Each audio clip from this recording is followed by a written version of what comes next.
Di dalam Al-Quran ada 3 model manusia. Ya, di dalam Al-Quran ada 3 model manusia, dan 3 model manusia ini terdapat di awal-awal surat Al-Baqarah dari ayat 1 sampai dengan ayat yang ke-20, yaitu ayat 1 sampai dengan ayat yang ke-5 adalah tentang mukmin, lalu kemudian ayat yang ke-6 dan ayat yang ke-7 adalah tentang kafir tulen, dan kemudian ayat yang ke-8 sampai ayat yang ke-20 bercerita tentang kafir karena munafik. Nah, ini adalah 3 model manusia di dalam Al-Quran. Nah, kalau kita berbicara tentang model yang pertama, yaitu mukmin, mukmin itu selalu optimis. Karena Allah Subhanahu wa taala berfirman di dalam surat Yunus di ayat 62 sampai 63, ala inna auliya Allah la khaufun alaihim wa lahum yahzanun alladzina amanu wa kanu yattaqun. Ketahuilah bahwa sesungguhnya wali-wali Allah itu la khaufun alaihim wa lahum yahzanun, tidak ditimpa dengan ketakutan dan tidak pula ditimpa dengan kesedihan. Siapakah mereka yang terkategori sebagai wali Allah dan dijamin tidak akan ditimpa ketakutan dan kesedihan? Alladzina amanu, mereka adalah orang-orang yang beriman. Wa kanu yattaqun, dan mereka adalah orang yang bertakwa kepada Allah Subhanahu wa taala. Maka pesimis itu, putus asa itu, atau mental block itu tidaklah menjadi bagian yang akan menyelimuti kehidupan seorang mukmin dan kehidupan orang yang bertakwa kepada Allah Subhanahu wa taala. Ya, karena seorang mukmin atau seorang yang bertakwa kepada Allah Subhanahu wa taala harusnya selalu optimis dalam hidup. Harusnya selalu optimis dalam hidup dan tidak pesimis. Nah, bedakan dengan kafir dan munafik. Hidup mereka itu pesimis di dunia dan menderita di akhirat. Wa man a'rada an dzikri fa inna lahu ma'isyatan dongka wa nahsyuruhu yaumal qiyamati a'ma. Allah jaminkan bahwa yang ditimpa dengan kesempitan hidup di dunia dan semakin akan menderita ketika di akhirat nanti adalah hanya mereka yang jauh dari Al-Quran, berpaling dari peringatan Allah, yaitu orang kafir, baik karena kafir tulen atau karena kafir munafik. Karena itulah kemudian mental block itu tidak dapat dipisahkan, dilepaskan dari kehidupan orang kafir. Adapun ketika seorang mukmin atau seorang yang muttaqi dia terjangkiti dengan penyakit mental block, dapat dilepas, karena hukum asalnya adalah bahwa dia terbebas dari mental block. Sehingga apabila kemudian kita dapati jiwa seorang mukmin dia terindikasi terkena gangguan mental block, maka penyakit itu bisa dilepaskan darinya. Lain halnya ketika kemudian kafir, maka mental block adalah memang menjadi bagian dari kehidupannya dan tak dapat dilepaskan, tak bisa dipisahkan. Nah, bagaimana cara kita melepaskan mental block jika kemudian yang tertimpa adalah saudara mukmin kita? Ya, bagaimana cara melepaskan mental block atau yang menimpa diri kita sendiri? Sebab sekali lagi bahwa ketika seorang mukmin yang tertimpa mental block bisa terlepas, karena seharusnya dia optimis dalam hidup. Dia tidak akan tertimpa dengan penyakit tersebut.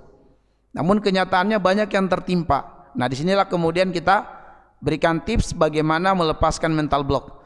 Dan untuk melepaskan mental block, kita akan mentadaburi surat Al-Mudatsir ayat 1 sampai dengan ayat yang ke-7. Bunyi ayatnya, Allah berfirman, A'udzu billahi minasy syaithanir rajim.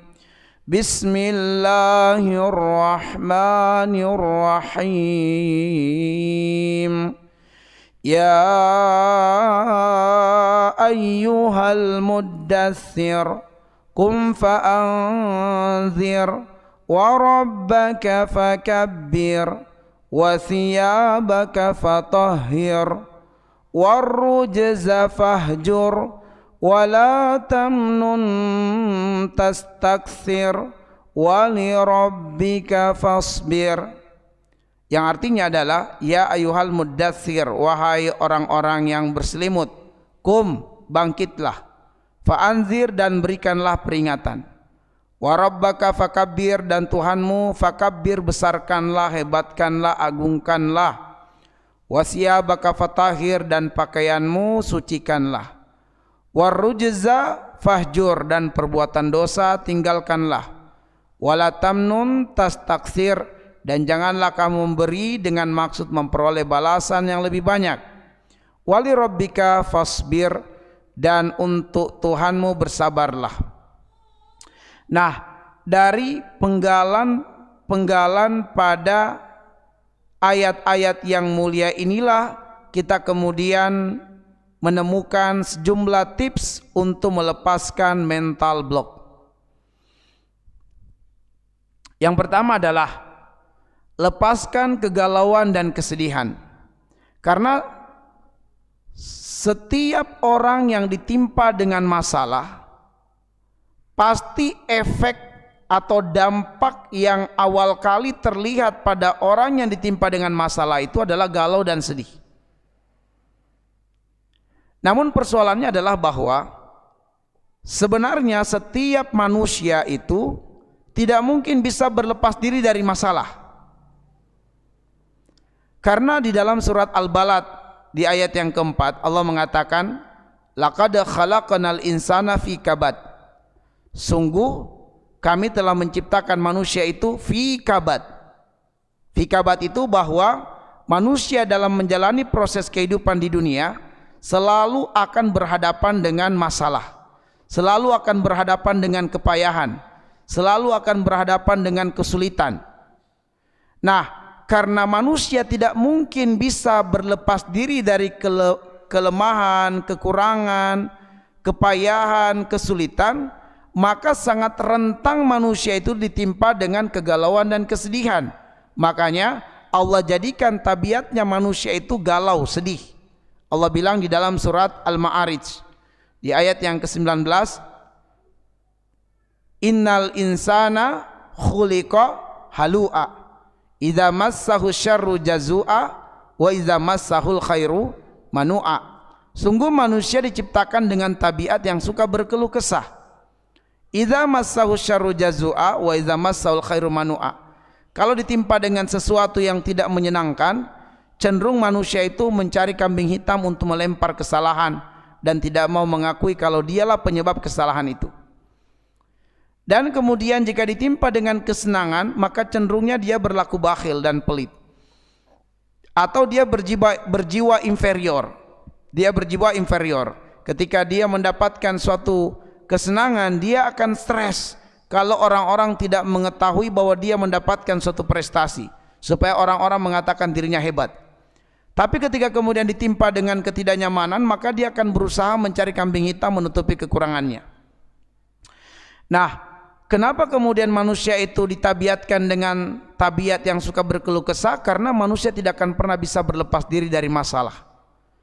Namun Islam datang untuk membuka wawasan berfikir kita dengan pandangan Islami, bahwa tujuan utama Allah hadirkan masalah dalam kehidupan bukan untuk memperburuk kondisi sang hamba, bukan untuk menghukum sang hamba, bukan untuk menzolimi sang hamba, tapi hikmah terbesar suatu persoalan itu, masalah itu adalah supaya kita benar-benar memahami makna dari Allahus Somad, Allah tempat bergantung kepadanya segala sesuatu.